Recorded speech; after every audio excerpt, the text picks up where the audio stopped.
Jeez. I hate people. I hate people. This is why they're the worst.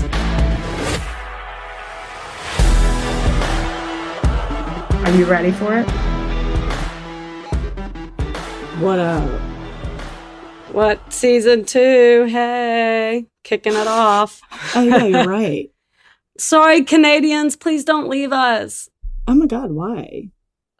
Because everyone's seen the title of this episode and I'm doing the Ted Bundy of Canada. But hear me out.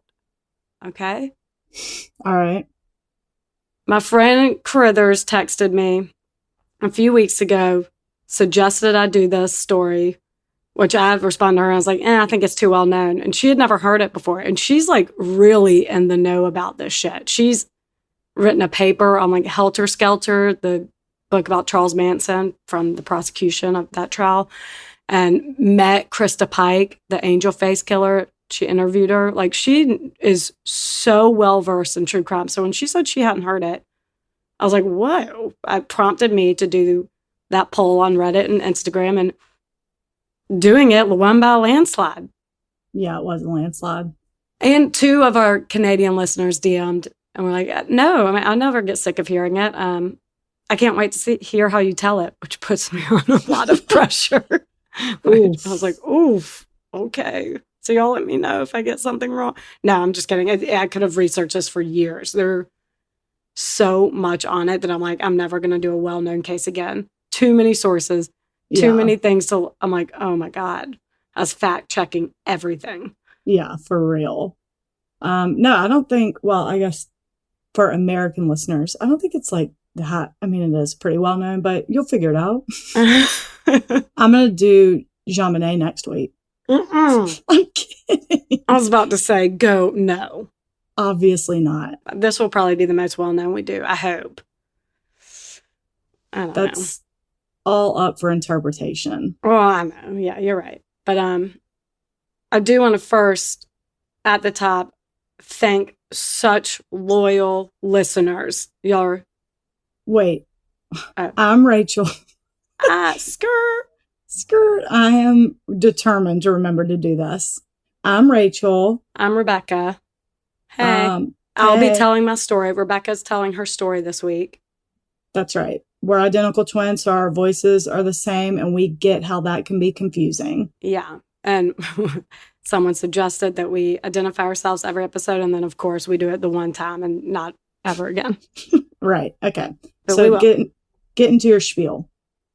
So we want to show our appreciation to the loyal listeners we've gotten. Thank y'all so much. As y'all know, we have a company, Twinks, TWINNKS, which is a bra and loungewear company. And we want to say thank y'all by giving y'all 25% off your purchase using the promo code PeopleSuck. People suck. 25% off site-wide. I'm not going to put just off your entire order. Yeah, because thank y'all so much. And the word of mouth has been great. So every friend you tell, please keep it up, because would love to do this full time. Yeah. Agree. I don't know what else to add, but yeah, you're the best. You are the best. So yeah, do that. Done. They're comfy. Yeah, they're comfy. They have a built-in bralette. The loungewear does. And anyway, you'll like it. And free returns. So yeah. Have at it. Why not? Come on. We both did that. All right. So with that, I am doing the story of Karla Homolka and Paul Bernardo, known as the Ken and Barbie Killers, except I hate that term for them. I really want to rebrand them. Because it's like too pretty. Yeah, they're called that because they're good looking. But why give them that? And who cares if they're good looking? Or we can change the reason for it to be like Ken and Barbie dolls. They are emotionless and soulless. There you go. Or we just call them all something different, like something else. Evil twat monsters. Ew. Love evil twat monsters. It just rolls off the tongue. So I'm doing the story of the evil twat monsters, formerly known as there you go, the Ken and Barbie Killers. Okay. Ready for my sources? Lord have mercy. Buckle up. Sit back and get pretty. All That Is Interesting, Murderpedia, CriminalMinds.com, The Killer Psyche podcast, which is the host is a former FBI agent and a psychiatric analyst. Love that. Writing About Crime, also a podcast hosted by a Canadian local. I think she's a reporter. I couldn't find much on her. But there's a book, The Ken and Barbie Killers, Paul Bernardo and Karla Homolka by Peter Vrodsky. Did you read it? I didn't read the full thing, but I did. I got a lot out of it. Oh, okay. The Canadian Encyclopedia and Paul Bernardo. I'm sorry, there are a few more. Psychology Today. Oh my and God. Paul Bernardo and Karla Homolka.weebly.com. Jesus. I'm exhausted. Okay. So let's start from the beginning. Paul Bernardo was born in Ontario, Canada in 1964 to Kenneth and Marilyn Bernardo. They were upper middle class and considered well off, but his father was an abusive asshole who was charged with child molestation in 1975 when Paul was 11. And he even began abusing his own daughter, Paul's sister. Ugh. Oh. Marilyn became so depressed over this abuse, she completely withdrew from her family and moved down to the basement. So very dysfunctional family life. Yet, Yeah. Paul wasn't as affected by this as his brother and sister were. It really took a toll on them, but Paul seemed kind of unscathed by it. He was always smiling and happy, which could have been how he dealt with it. But given how his life pans out, I doubt it. He just couldn't care less. Yeah. When Paul was 16, his mom sat him down and told him that Kenneth wasn't his biological father. She had an affair and got pregnant by a former boyfriend. And instead of Paul exhaling a sigh of relief that he doesn't have the same DNA as this monster, he called his mom a whore and berated her. I mean, you grow up watching your father figure be a dick to women and sexually abuse little girls. I mean, it's not surprising that you live thinking that's how you treat women. Just saying. Sure. Jesus. I know. What a little punk. How old is this little punk ass bitch? 16 at this point. Oh, what an asshole. So she retaliates and on a regular basis calls him a bastard. Ugh, so it's all just a fucked up home life. I do not love that. No, nothing's going well. And like, okay, Mom, that's your fault. No, I know. Okay. Like, you don't have a dad. Like, because you had a one-night stand. Yeah, who do I thank for that? But she's emotionally, physically abused. Now her son is abusing, verbally abusing her. It's just a lot going on in that household that I would want nothing to do with. No. So after graduating high school, he started working at Amway, which is, have you ever heard of that? No. It's a multi-level marketing company that sells health, beauty, and home care products. And they apparently had a very aggressive sales strategy. I mean, you hear multi-level marketing. Yeah, I was about to say. I know. Pyramid scheme. No, I know exactly what it is. It's yeah. That time era's beauty counter. What's the main one? I can't think. Whatever. Yeah. And it is a pyramid scheme. The main focus is getting their employees to recruit other people to sell their products. And they do this by exaggerating income. And once those poor people are in, they tell them that they won't attain the wealth unless they adhere to the system. Proper noun, the system. Oh my God. Which, from what I can tell, is buying a bunch of motivational tools from Amway, so more revenue for them, that essentially teaches you how to sell get-rich-quick schemes to other people. Oh my gosh. It's beyond beauty counter and all that. And I feel bad. Yeah. I mean, it's like a real pyramid scheme. Oh, yeah. They would tell their employees, you're not required to buy the motivational tools. It's optional. And so is success. It's like one of those, like, you grimy con artist, get out of here. Yeah.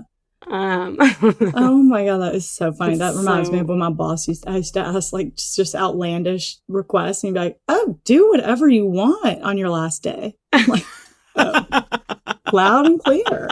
Oh, that's a funny one. It was a bet. I wasn't asking being serious, but it'd be funny Mm-hmm. stuff like, are you opposed to me drinking wine while I work in the office? Stuff like that. Do whatever you want on your last day. I like that. That was good. Anyway, so that's all about manipulating and deceiving people, and Paul was very influenced by it. He gravitated to all the videos, and he would apply those tactics to picking up girls at bars. Douche. Oof. Yeah. By the time Paul attended University of Toronto in Scarborough, he developed dark sexual fantasies, one of which was a virgin farm where he would breed virgins to rape. Like, women aren't even people. We're animals to him. My eyes are so big right now. Yeah. What an asshole. So you don't know you don't know the details of this. No, it's been like I've seen Dateline-esque. I don't know if actually Dateline, but you know, shows like that on it. I remember a very specific podcast years ago. Like I don't know the nitty-gritty at all. Okay. But, you know, right. I mean, I know it's well known, but yeah, you're going to tell me things that I'm shocked by. This is not an act. I'm not just like trying to sensationalize my shock behind some of the things she's saying. I did not know that. Okay. Well, you're not going to know a lot of things then, I bet. But I guess because of his good looks and outgoing personality, he was able to date around and had a few girlfriends, but he got off on humiliating them and degrading them in public. He was very controlling. Over time, this led to beating them and threatening to kill them if they ever shared what quote-unquote home life was like. All while maintaining a great reputation. He was very popular. He had a ton of friends who were none the wiser to what was going on behind closed doors. In May of 1987, he started his rape spree in Scarborough. He would target young women getting off the city bus, hide in the bushes, and attack them from behind at knife point. He would then drag them behind the bush, rape, and sodomize them. The victims' age ranges were 15 to 21. And he really enjoyed the initial terror in their eyes when being attacked. When he was done raping them, he told them to lay face down, count to 30 so he could run away, except he wouldn't run away. He would be hiding so that when they opened their eyes and thinking he's gone, he would jump out and do it all over again. Wait, how sick is that? And it's like late at night? Yeah, it's like at the end of the day, you're getting off your city bus. I know I didn't specify what time at night, but yeah, it's okay at night. So, but people are around. I know, it's a big city. Oh my God, that is terrifying. I guess at knife point, by looks of him, you don't think he's a threat. And then by knife point, you're not screaming. So I guess he's so cocky. He thinks he can do whatever he wants. With his first victim, she got off the bus, walked all the way home, and as she was approaching her front door, he attacked and raped her in her own front yard. Parents steps away. So it's like he was taunting her that like nowhere is safe, even when you're practically inside your house. Yeah. And there's probably an element of excitement in his sick ass mind that like her parents might see, which again, he gets off on that humiliation. Like your parents are going to see you have sex. I don't know. He's just. Yeah. So the community was going crazy on who the serial rapist was. And the Toronto police asked that women travel in pairs, especially when taking the bus at night. And after the fourth attack, they deemed him the Scarborough rapist, but they had zero leads. October of 87, that same year, he met 17-year-old Carla Homolka at a bar in Toronto. Carla was born in 1970 in Port Credit, Ontario.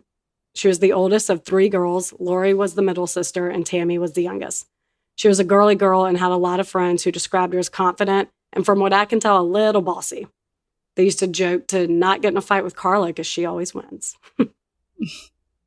I'm going to elbow drop Carla. If only. For real. In high school, their clique called themselves the Diamond Club because they wanted to meet wealthy, good-looking men and marry young. Like goals. Yeah. No. Okay. Girls, don't marry too young. Like, have fun out there. That's Come on. Stupid goal. For real. All in all, she had a normal upbringing. Her parents were happily married, loved their children. She was a self-proclaimed daddy's girl, so no father issues there. And she got along great with her sisters. Normal life, not much to say about it. Right. I hate the term daddy's girl, but sure. Oh, I know.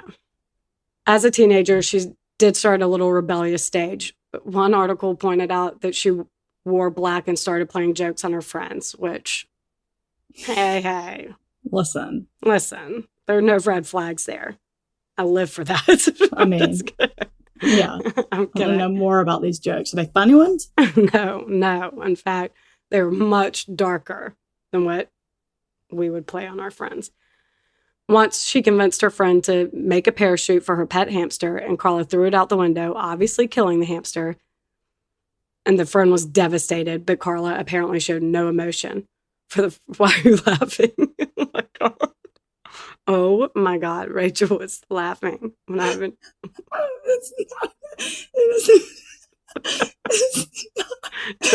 Church giggles. Church giggles. And, well, but only because I'm thinking, like, I'm sorry. She would kill her. Kill her friend's pet and then be like, just kidding. That's the joke. That's the joke. It was a joke. Oh my God, that is horrible. But I'm just laughing at that, being like, why are you so upset? It was a joke. Because my hamster's dead.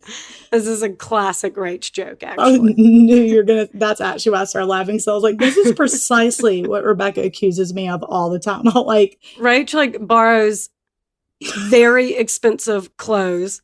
And I'm like, you have to fold that up. And she throws it into a pile of, like, on a dirty floor. And she's like, just kidding. I'm like, but it's still on the floor, dirty. Like, it's so irritating. The damage is done. The damage is still done, even though you're kidding. That's the real reason I started laughing. It's because I knew you were going to accuse me of that. She always says that. I will be like, because you do it every time. Because she's a psycho about it. She's like, if you do not hang this up, she just berates me about it. I'm like, okay, fine.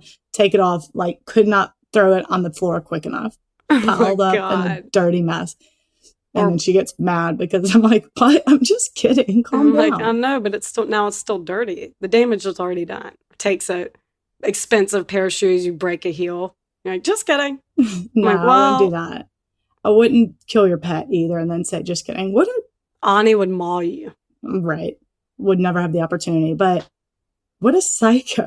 Oh, I know. Sorry, that just cracked me up. Church giggles galore. Poor hamster, poor friend. No, yeah. So her friend was devastated. Carla showed no emotion for the dead hamster or even the crying friend. Like, in fact, 3 months later, she asked her friend if she could dig it up to see what the carcass looked like. So I'm like, you had something in you. You had some sort of weird... She also told another friend she had dark fantasies, such as drawing dots all over a man's body and playing connect the dots with a knife. Weird shit like that, but most people who knew her said that was all for attention. They did not think that's how she genuinely was. She's trying to be, like, edgy and different.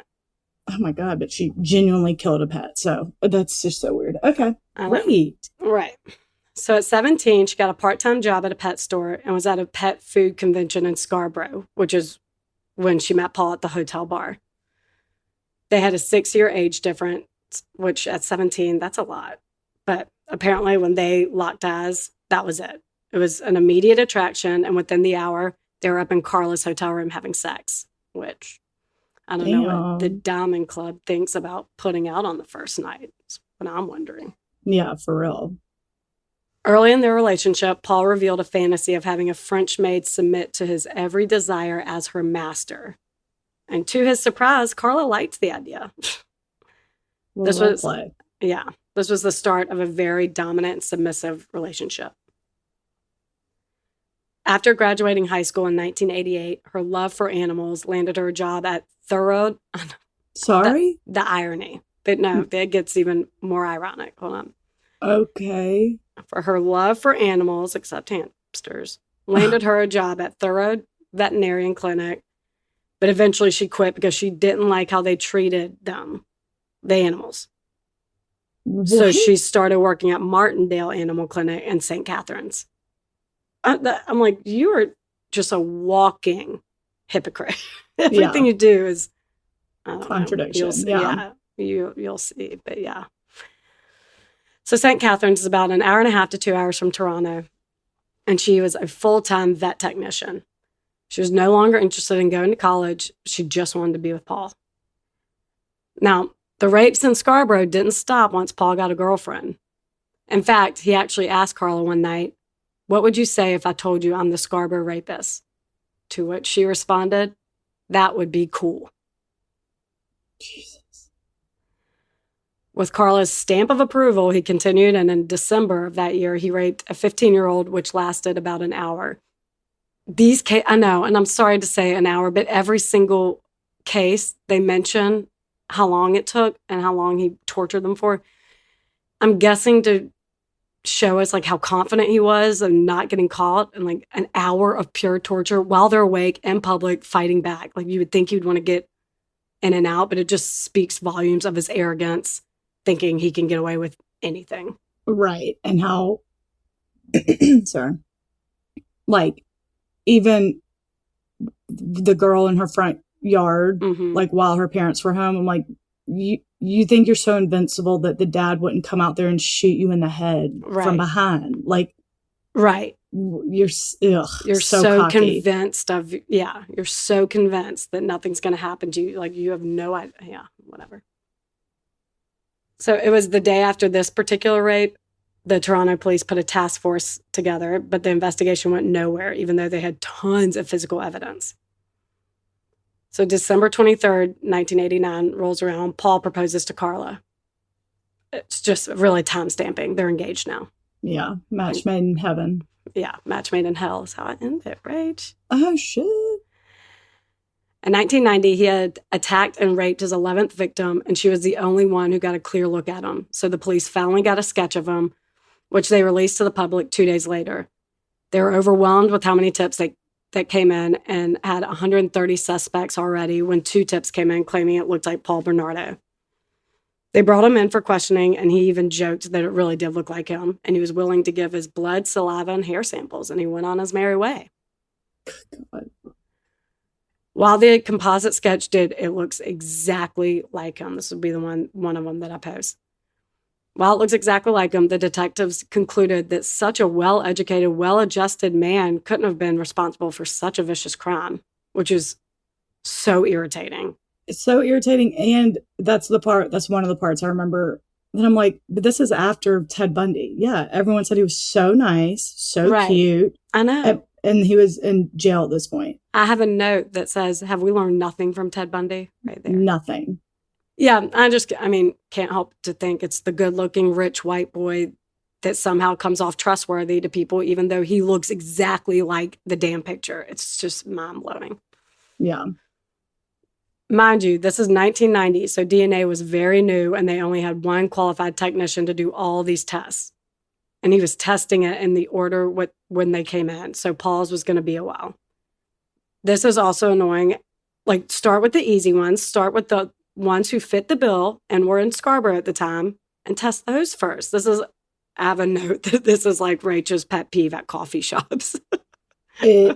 You got to break order sometimes. It's really inefficient not to.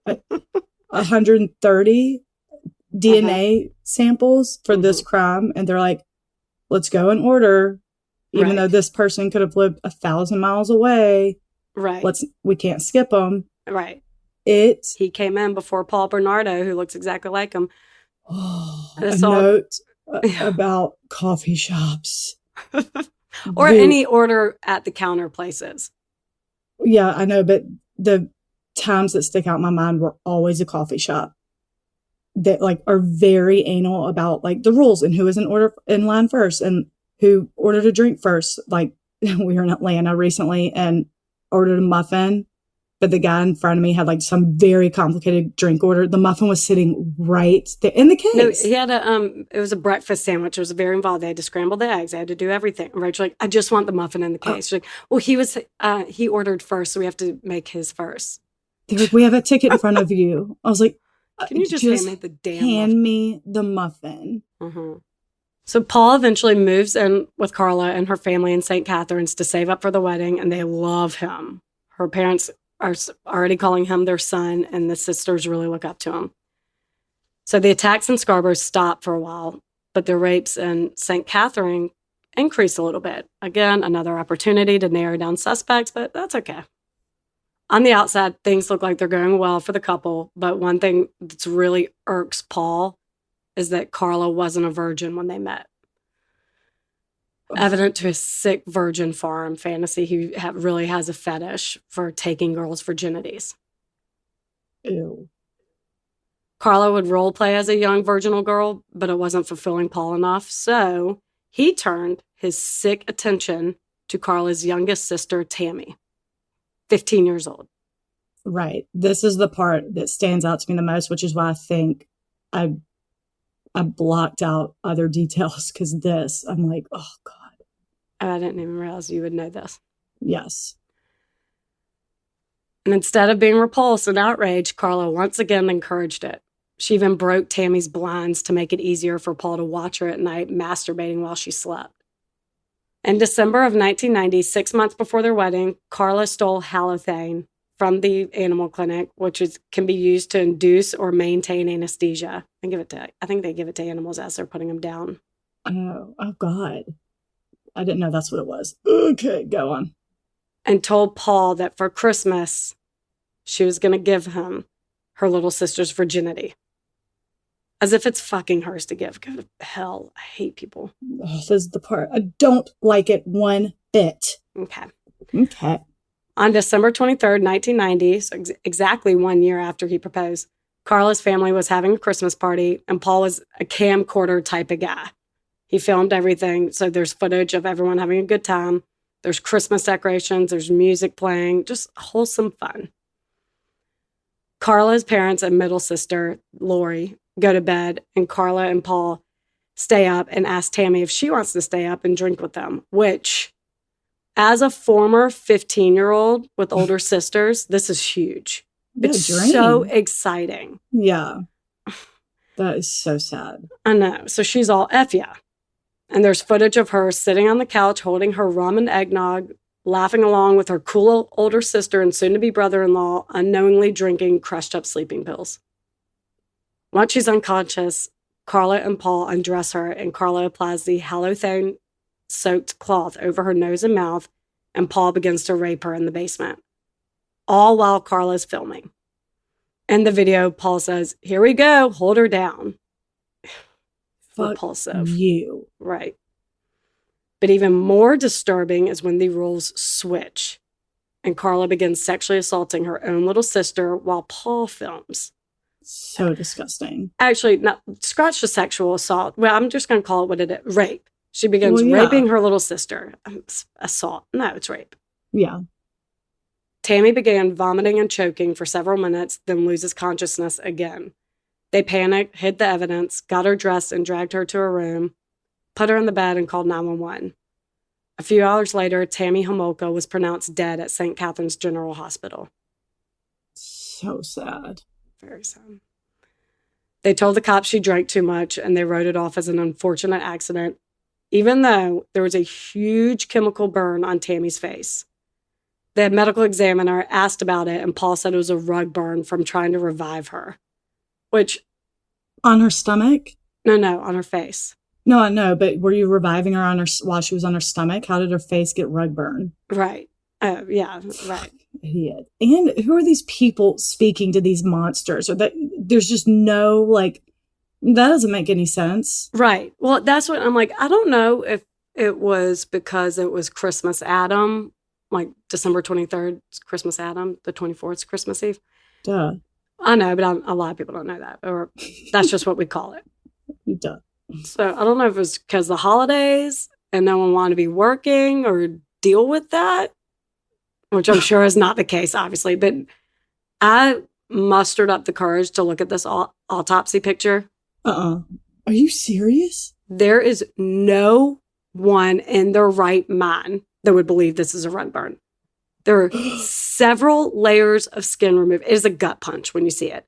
It's a giant, bright red burn covering her entire left cheek up to her temple. Oh, my God. I cannot believe you looked at that. And then, a bunch of, almost boils around her lips. Which, even if a rug could do that, it would have to be very forceful and you'd have to be dragging her somewhere. Like, why wasn't even that a question? Well, that's a serious rape. Or where were you dragging her to? I'm like, there's so many things. I'm like, God, there's so many opportunities to be like, wait. To stop this. That doesn't add up. That makes me so sick. Well, wait. And then so when they called 911, quote unquote, because she drank too much, were the parents not like, wait, what is on her face? They didn't even bother to wake the parents. They rushed Tammy to the hospital. The parents met them there, but they pronounced her dead. I mean, also very suspicious. Yeah. I mean, I guess if you're her sister, you could play it off like, oh, I'm just young and dumb and didn't want to get in trouble. I don't know. No, yeah. And she's 21 at this point, like, get in trouble. I mean, I know, no, they did not bother to wake the parents. I bet she would write it off like, well, y'all couldn't have done any more than we could have. I thought 911 was the right call to make before even waking y'all. I don't know. It's just, I guess. Yeah. I'm so mad at the authorities, though, and the doctors for being like, oh, rug burn. Okay. So stupid. So it is ruled an accident. And while Carla is sad about her sister, she wasn't as distraught as Paul was. He apparently kept several things of Tammy's, including an empty cereal box because he knew Tammy had eaten from it.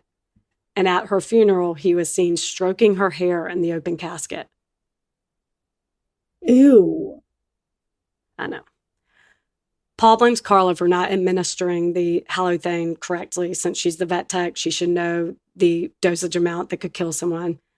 So to appease Paul, Carla would dress up in Tammy's clothes, talk like her, and have sex with him as Tammy. Again, all on film. In her room where they killed her, she would talk like her and be like, I hope Carla doesn't find out. She's like role playing. It's disgusting. Then she gives him oral sex on Tammy's bed as he's holding a picture of Tammy. Jesus. The amount of fucked upness. And now this gets dark too, and I'm sorry, trigger warning. A week after they killed Tammy, Carla writes Paul a letter, which is disgusting. It reads, I loved it when you effed my little sister. She doesn't say F, but like, it's just too much to deal with. A kid. Right. Okay, go on. I loved it when you effed my little sister. I love when you effed Tammy. I love when you took her virginity. You're the king. I love licking your ass, Paul. I loved it when you put snuffles in her. Could not find what snuffles meant at all. I felt proud. I felt horny. It's my mission to make you feel good. I'm glad you made me touch her. Not a direct quote, but the actual direct quote is fucking repulsive. You know I liked it. We like little girls. The little girls should be 13, and I think you should take their virginity, break their hymens with snuffles. Again. I don't want to know what snuffles is. I know. They're all our children, and I think you should make them ours even more. I'm your slut. I'm the keeper of your virgins. I love you. I want to marry you. You effed my little sister, and I'll let you do that. And I took out the parts about Tammy's body because that she said specifically because she's fucking 15. She's a child, and I'm not going to do that to her. Ugh. But if you're morbidly curious, it's in that book I referenced, and I'm sure you can Google it. But it like makes my blood boil. So after Tammy's death, the Homolkas sit Carla down and ask if Paul can move out to give them some privacy. They're mourning. It's a lot to have a house guest. It's just all very reasonable things. Sure. Paul's pissed. Duh. I know. But he and Carla rent a house about 10 minutes away. And at this point, Paul's lost his job. So he's smuggling cigarettes from the U.S. to Canada to make some extra money. I really tried to look. I was like, what are the laws in Canada? Yeah, why? No, they're the same as ours. I think it's a tax thing.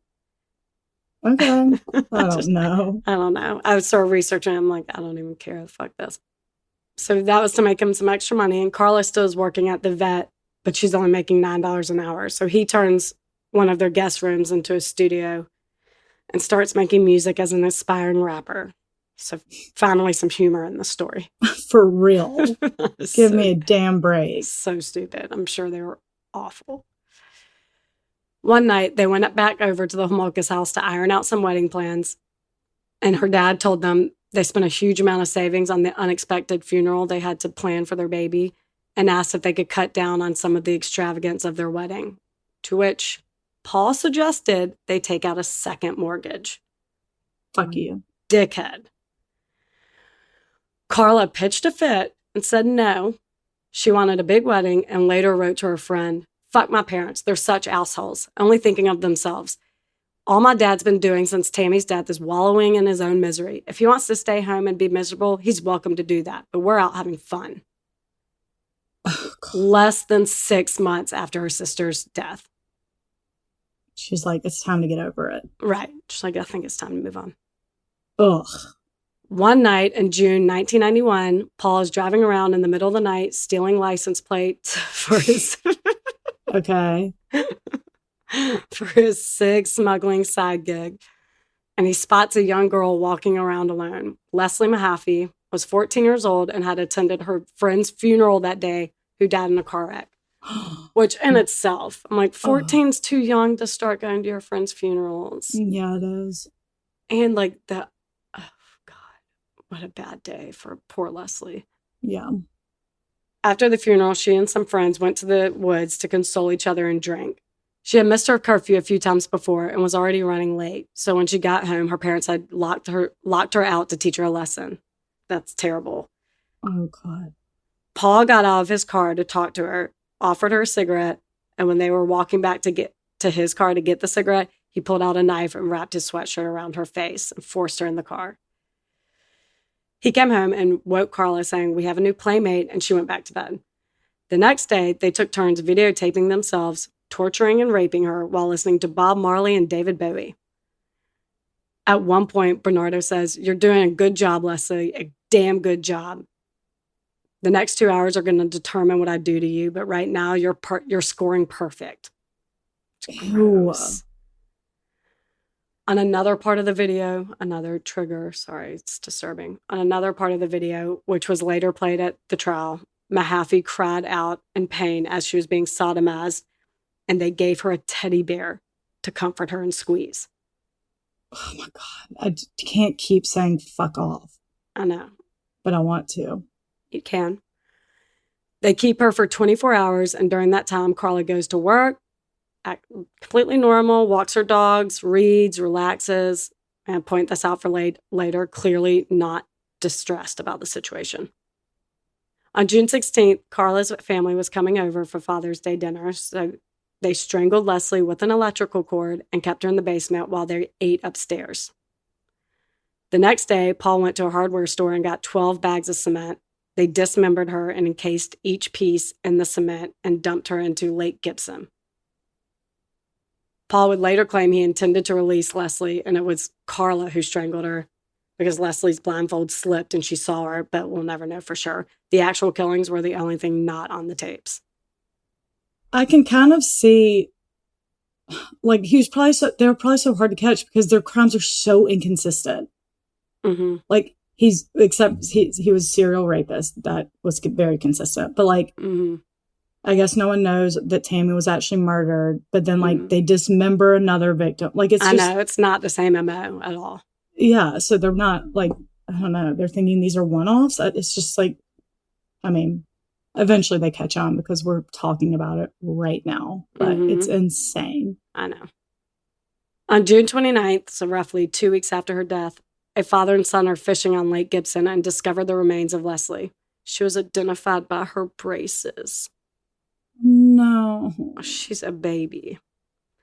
This was coincidentally the same day as Paul and Carla's wedding, lavish wedding, which included a horse-drawn carriage to the reception. This is when Paul started regularly hitting and abusing Carla. She later claimed her wedding night was the worst night of her life. Since it's her mission to keep him happy, she starts becoming more involved in the abductions. In April of 1992, Paul and Carla are driving around looking for a victim and pass Holy Cross Secondary School just as school's letting out. They spotted Kristen French, a 15-year-old student, walking home, and they decided that's the one they wanted. Carla put her hair in a ponytail to seem less threatening, got out of the car with a map in hand, and asked Kristen if she could help with directions. As she was looking at the map, Paul attacks her from behind and forces her in the front seat as Carla sits in the back, pulling her hair to keep her down. Kristen was an honor student who won several medals in ice skating, and she was on the school's rowing team. She was very reliable, very rule-abiding, so when she wasn't home by 3, the search almost immediately started. Kristen's father called her mother at work at 3:40 p.m. and said Kristen hasn't been home yet to feed the dog, and her mom rushed home. Like, that's how out of character it was. Yeah. Within 24 hours, Niagara Regional Police had assembled a team to search the route she took, and they found one of her shoes. Several witnesses also saw her talking to 2 people in the church parking lot, so they immediately thought abduction. Like, the runaway theme, not an option here. Thank God. Yeah. Over the next 3 days of that Easter weekend, Bernardo and Homolka videotaped themselves torturing, raping, and sodomizing her. But unlike Leslie Mahaffey, she never had a blindfold on. So the intent was always going to be to kill her. Yeah. She was forced to watch videos of Leslie. Oh, God. That like, oh my God, this is what I'm in for. Like, that poor dread that would wash over you. And they forced her to watch the press conference of her sobbing dad pleading for her safe return. Oh, no. Fucking cruel. They're animals. Oh, God. Paul made her call him king and tell him that she loved him. By the end of her captivity, she started getting a little snarky back. She calls him a bastard, which is very triggering for him since his mom called him that. Oh, yeah. But like, I can totally see that. If you made me watch a classmate's torture video and she's ended up being dead, I'd be like, oh, well, then I'm going to tell you what I think of you. Yeah. You're a piece of shit. Yeah. I got nothing to lose. Yeah. So anyway, she gets severely beaten after calling him a bastard, and he cannot shake it. He keeps going back to that. The entire time she's held captive, she even apologizes, tries to flatter him, but he can't shake. He keeps coming back to me, asking, why did you call me that? Like, these little sissy, hurt feelings. Yeah. Like, get over it. When Paul's out getting something to eat, Kristen tells Carla that her restraints are too tight, and Carla agrees to loosen them, but Kristen tries to run. So Carla beats her with a rubber mallet. Oh, God. When Paul gets home, he strangles her with the same electrical cord used on Leslie for 7 minutes while Carla watched. Then Carla immediately goes and fixes her hair for Easter dinner at the Homolkas. So once again, they left the body while they go eat with Carla's family. And at that dinner, Carla's mom brings up Kristen's name because it's all over the news. Mm-hmm. And Paul agrees about how horrifying it is and acts appalled about all the violence going on in the area. He's like, this is why I moved out of Toronto. I wanted to come to a safer neighborhood, and this happens. This is awful. This is appalling. Like, you piece of shit. Yeah. Once I get home, they wrapped Kristen in a blanket and threw her remains in a ditch in Burlington. Her nude body was found on April 30th, 1992. Her hair was freshly washed and had been cut. How creepy is that? See, the inconsistency. That's, God, it's so fucking weird. Yeah, it is. But they washed and cut her hair to keep as a trophy. Ugh, okay. Bernardo was interviewed by 2 cops a month after Kristen's murder, but they considered him an unlikely suspect even after he admitted to being interviewed in connection with the Scarborough rapes. What the fuck is happening? And where are we with those 130 DNA samples? Are we to Paul yet? You'll see. Yeah, no, but good God. In December 1992, Paul beat Carla so badly in the back of the head with the flashlight, it caused both of her eyes to turn black and swell shut. Oh, it's the grossest picture. I just watched a Dateline where that happened to someone, and apparently it's very common. And, oh, God, it's like the work beyond a black eye. Like, oh, God, it's awful. Well, when you first see it, I'm like, it looks like makeup because they're just two perfectly, I mean, I'll post it, but it's like 2 perfectly black circles where I'm like, that looks like makeup. And knowing that it happened because she was hitting the back of the head. Oof. Yeah, apparently that's common. But also, maybe don't post it. I don't know about that. We'll see. Okay, maybe not. I mean, it's like one of the first images you Google, I think. Anyway, okay, we'll see. There's a lot of posting that's going to happen. I might reach my 10 carousel limit. Right. She had a broken rib and bruises all over her body. The full body photo showed that she's wearing a Mickey Mouse watch that's later discovered to be Kristen French's. Idiots. Thank God. I know.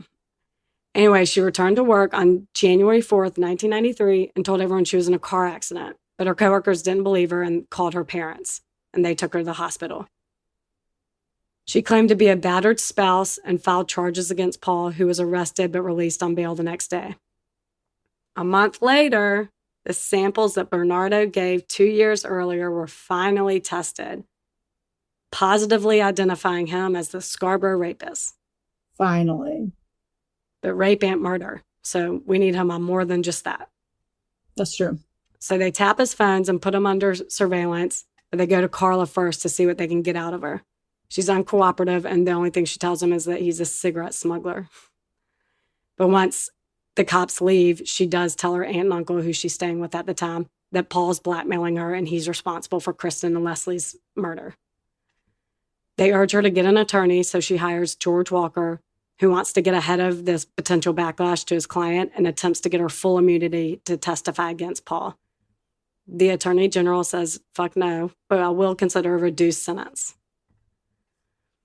So with Carla's willingness to tell them everything, they arrest Paul on February 17th for the murders of Leslie and Kristen, in addition to the Scarborough rapes. But they ignore his request for an attorney, so that 8 hours of initial interrogation is inadmissible in court and undocumented. Oh no, my Damn God, it. y'all really flawed a few things here. I mean, for real. Wait, but she didn't come clean about Tammy? No, well, not yet. Well, yeah, no. But I wonder why she didn't do it then. Well, okay. Hold on. They're ironing out the plea deal. Right. Police interrogate Carla for 4 days. And in these videos, she's an emotionless, she's a robot. And I know we've said that before, like about Colleen Stan's case. They used her emotionless testimony against her in court. But she wasn't forced to kill anyone, and she did not watch her sister die. Like, yeah. Carla is not a victim. Sorry. No, sorry. Obviously not. Well, some people disagree. She describes herself as a battered wife who was forced to participate in Paul's crimes. She told them he forced her to get halothane from the animal clinic. She told them all about Tammy, how he forced her to put sleeping pills in her drink and halothane over her face, but she said she wouldn't put it on her face. She held it 12 inches away so it wouldn't kill her.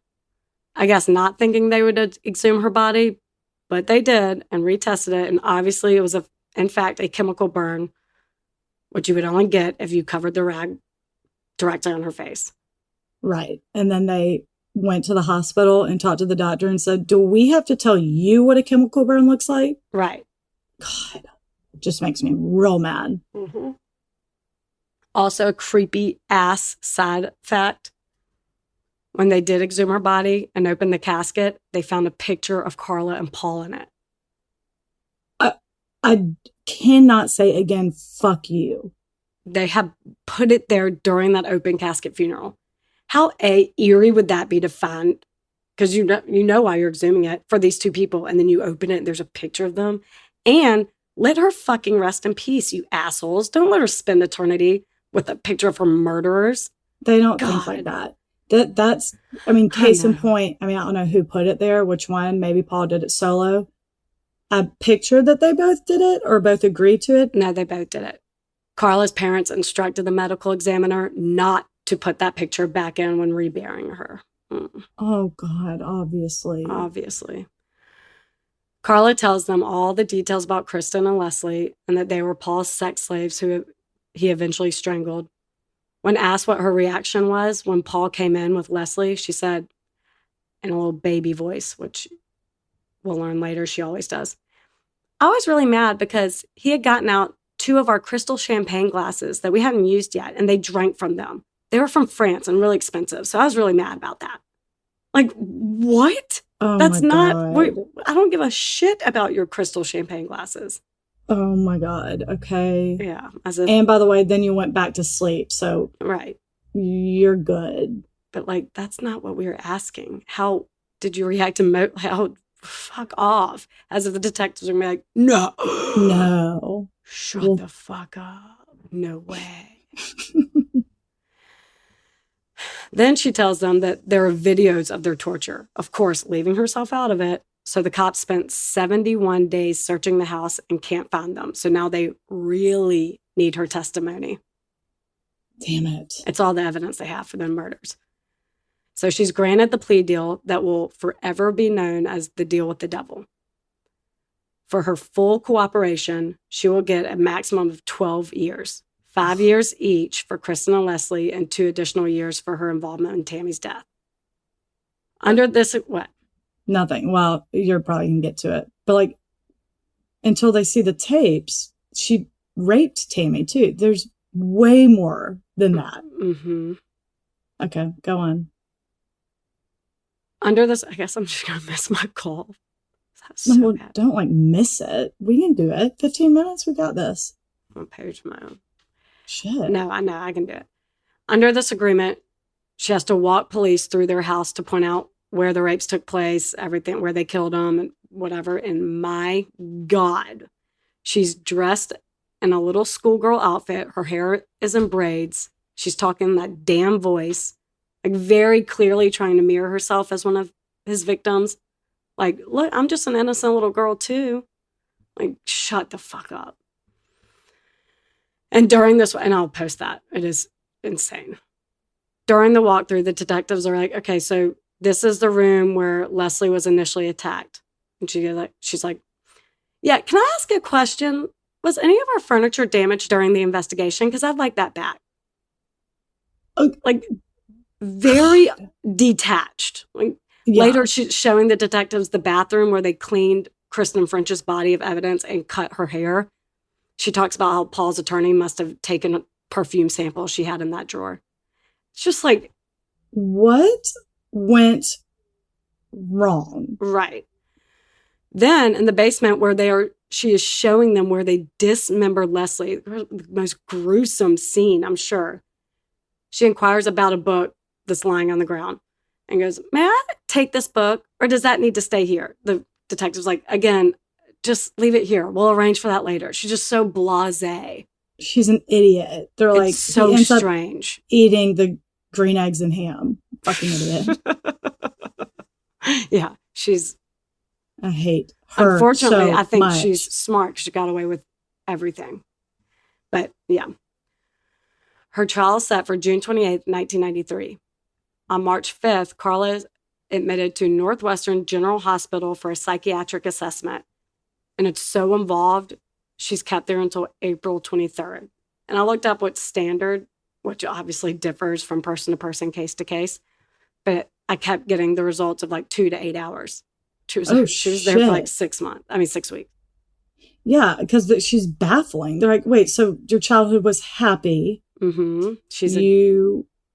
I don't know. Like, just like, what went wrong? It can't be just you met a guy who forced you into this. I know. It's Charlie Brandt all over again. Yeah, for real. A diagnostic mystery is what Carla is deemed as. While in there, she writes her family a letter taking full responsibility of Tammy's death and explained Paul's abuse and control and claims she stayed with them because she felt that now she deserved it after what she did to her Tammykins. She said she hated herself from the moment it happened, blah, blah, blah. That letter to your friend about what assholes your parents were says otherwise, but okay. Right. You didn't feel guilt. Come on. On May 6th, with Paul's permission, his attorney goes into Carla and Paul's house and gets all the videos, which were hidden in the ceiling above the bathroom.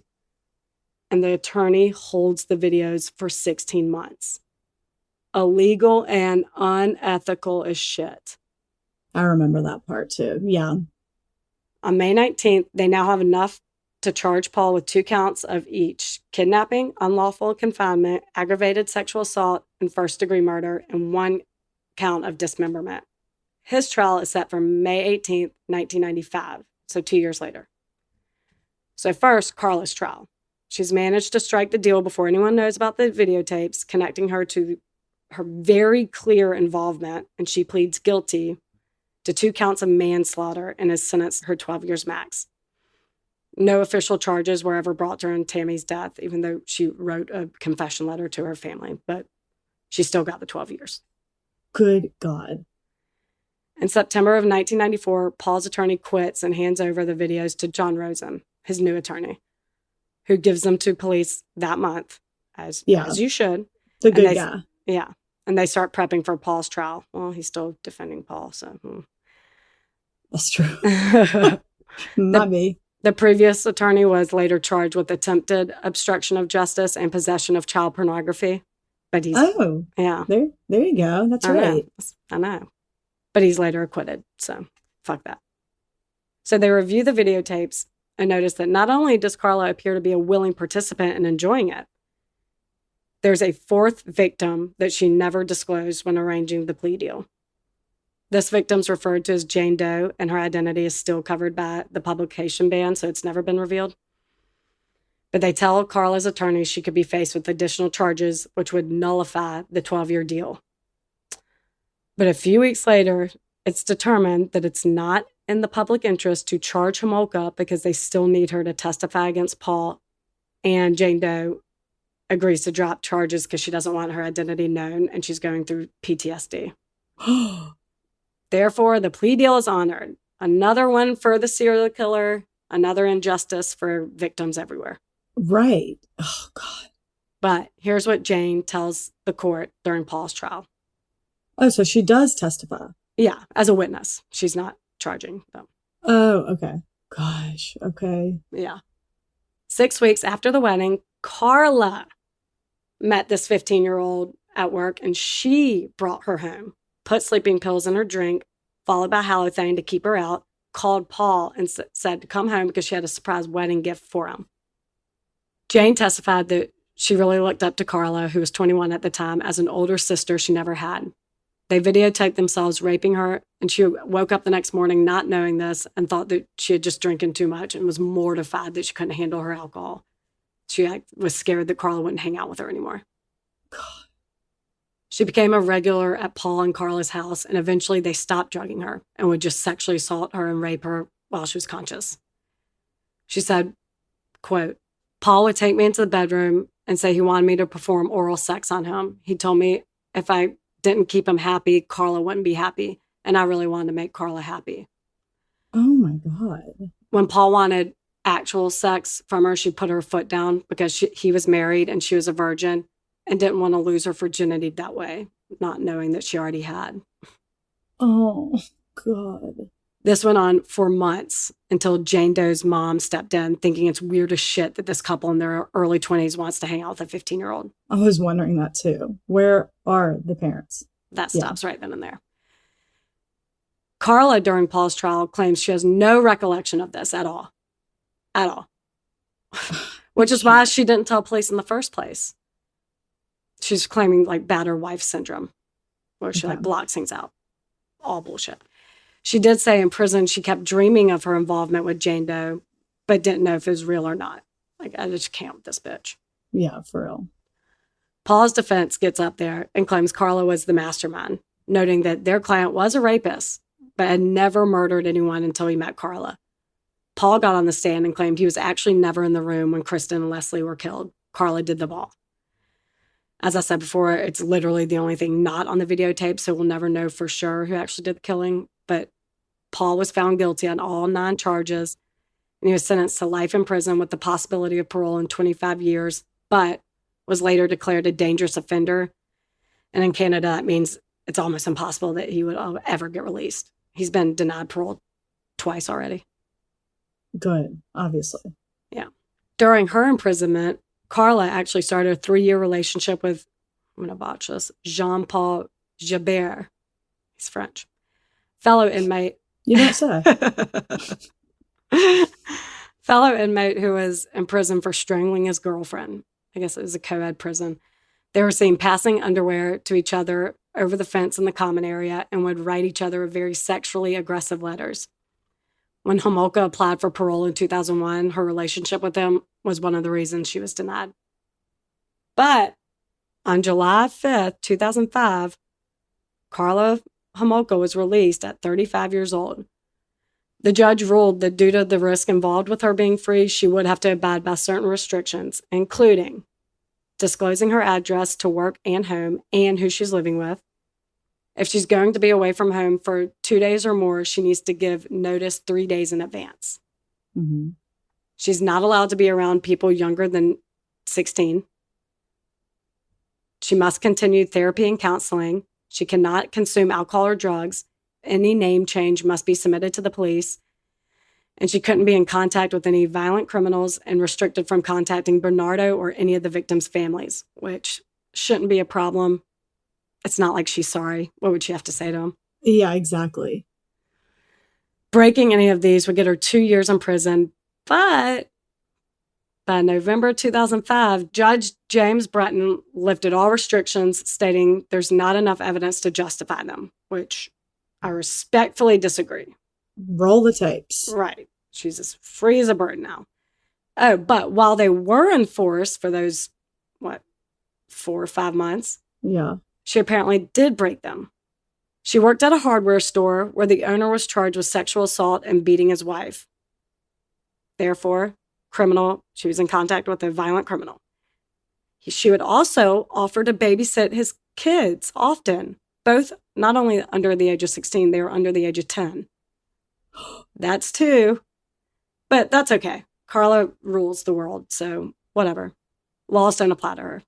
Well, I was wondering how they're going to monitor those anyway. The owner told on her. Oh, really? Well, he was arrested. They know where she had to disclose her address to work. Once that owner's arrested, Yeah. Carla then requests that the media be restricted from publicizing details of her life since being released. But that's denied. Thank God. They're like, nah, you good. I was about to say, like, can anything go the way it should? Right. And Okay. Kristen and Leslie's family had to endure unwanted media at the funerals, outside the courthouse, constantly after their deaths. Why shouldn't their murderer? Go Right. fuck off. No. Ungranted. No. Denied. Screw you. I would love to deliver that news. I know. She went on to marry one of her attorney's brothers, Terry Bordelais. I don't know if I'm saying that right. And had 3 kids with them. She also killed 3 kids, so irony for you. Right. But I do feel bad for her children. They're going to have to pay for her crimes, and that's sad. Yeah. She changed her name to Leanne Teal, which I think is what it still is. And they moved to Guadalupe, then Quebec, which is her last known whereabouts. And Canadians are understandably pissed. There's a Facebook page called Watching Carla Homolka to keep everyone updated on where she is. Yes. Awesome. There's a petition for her to be registered as a sex offender, which I cannot believe she isn't already. But as of 2022, there are 40,000 signatures. Send it over. We'll sign it. I'll sign it right now. Yeah. A mom found out she was volunteering at her kids' elementary school and supervising field trips, and she posted flyers everywhere on the school, being like, "This woman is at our school. This is who's in our neighborhood. This is." Oh, the good media. for her. The media was swarmed her. In 2016, the media found out her address and set up camp in her driveway, interviewing neighbors, some of which had no idea she was living next door, and became pissed. Her husband came out, and the reporter asked what he thought of the community's concerns over their family living there. And he says, "Has anything happened over the last 10 years? So why are they worried? If they're that worried, all they need to do is move." You're not sure whether you know why they're worried. And 10 years, A, not that long, and B, the severity of what she did, you're not worried? You have kids with this bitch. Right. Oh, God, there's something wrong with, I think, every single person you've mentioned in this story except the victims. Apparently, a reporter called the former attorney to verify that was her brother he married, and he said, "I don't know who those people are," and hung up. So I'm like, oh, so you're you've disowned you've disowned your brother too. Good. Anyway, so she is under a watchful eye in Canada. There's no escaping it, and it's amazing. Good. Keep the harassment going. Sorry. Yeah. I wanted to go into the mental analysis, but it's also very obvious. I'm not going to get too far into it, but here's what's up. Evidence from expert psychiatric reports found that Paul had deviant sexual interests and met the criteria of sexual sadism. So he's aroused by fear or violence. This is obviously the fear of jumping out of the bushes and re-raping those poor victims. That was all exciting for him and aroused him. He also met criteria for voyeurism, which is arousal by watching other people engage in sexual activities or in private moments, like sleeping, changing, like peeping Tom shit. Yeah. He's also a psychopath, which makes him more likely to reoffend again, which is one of the reasons he was deemed a dangerous offender. Okay. Carla was considered, again, a diagnostic mystery. She scored 5 out of 40 on the psychopathy checklist, whereas Paul scored 35 out of 40. I Forensic want to see that checklist. You can. I think you can Google it. Forensic psychiatrists who did the assessment on Carla think she's a malignant narcissist, which is a highly abusive and means a person is so egotistical and self-important they cannot tolerate humiliation, whether that be criticism or whatever they deem to be humiliating. This gets to the point of paranoia, and they will begin to hurt or destroy people in order to avoid this quote-unquote humiliation. So in Carla's case, Paul's obsession with Tammy and her little sister potentially replacing her was so embarrassing, she wanted to destroy Kimmy. That's where I'm like, you killed her on purpose. Yeah. You wanted her out of the way. Right. Also, why she got pissed at her parents for wanting to downsize the wedding. That would be humiliating to her. Yeah, I was thinking that too. The lack of empathy she has to others also meet the criteria of a psychopath, not a sociopath. Psychopaths are born, sociopaths are made, usually by abuse from a young age or something traumatic. And since there's nothing noting in Carla's childhood that indicate that she had anything but a loving family, she fits psychopath. Oh, okay. Mm-hmm. And this also explains why she was so pissed off at the champagne flutes and her nonchalant attitude walking the cops in her house. Yeah. For psychopaths, things and objects are far more important than people. I mean, they nailed it with that. I know. Lastly, it's speculated that she has hybristophilia, where a person is attracted and aroused by people who commit heinous crimes. The typical case being when the women write Ted Bundy and Charles Manson love letters. Yeah. In extreme cases, they have to know a crime is committed or have seen the crime in order to have an orgasm. But in most cases, it's 100% controllable. In almost no case reports of the person actually participating in the crime. This is where Carla is the exception. Which also makes me wonder, then how is she not a sexual sadist? What she might. Yeah. Either way, this diagnostic is spot on considering she also dated the inmate who strangled his girlfriend. I was thinking that too. But now she's married and probably buried all these urges deep down below because none of the mental disorders I've listed here are curable. So she still has them, which is why she's very much clearly a threat to society. Right. And her kid, she's just bottling them up. If she's not doing this now, she's just going to commit some heinous, oh God, I don't like it. And how the universe allowed these two monsters to find each other is shocking. That's the shocking twist. Is that the universe allowed these two monsters and mind-fuck people to find each other. And several victims were collateral damage and the match made in hell. For real. And that's the story of the evil twat monsters. Is that what I called them at the beginning? I think so. Great. Yeah. No, that was great. See, it is high profile. I mean, especially you Canadian listeners, I know it, but here, not in that much detail. Like the sister thing, I will not forget. That's, I think, why I forgot all the other details is that one was like, ugh. Mm-hmm. And then the asshole first lawyer who kept all the videotapes for over a year. I remember that part too. Like, God, so many people in this story are fucked. And there are a ton of, because that's what gets me. I'm like, wait. Now that they've seen it, screw the plea deal. You lied to us. You were not about to lie. So there, null and void. Yeah. That's what I don't Thanks get. for your help. Bye. Yeah. You know how you manipulated those women to come back home so you could rape, torture, and kill them? Well, we tricked you. Yeah. Ha, no plea deal. I mean, I know How I can't this do that must be humiliating for you. exactly. To really get in her head. Getting a theme. Okay. But there were, I forget which attorney. There's so many interviews I read, so many things. But everyone assumes, like, had they had the tapes before, they wouldn't need Carla's testimony and buzz off and they'd both be life in prison. And this guy says, unlikely. He said, Really? said, had they found the videos, they would still need Carla's testimony. But if they had them before, she may have gotten 15 years instead of 12, but it wouldn't have made a difference. I'm like, what? How?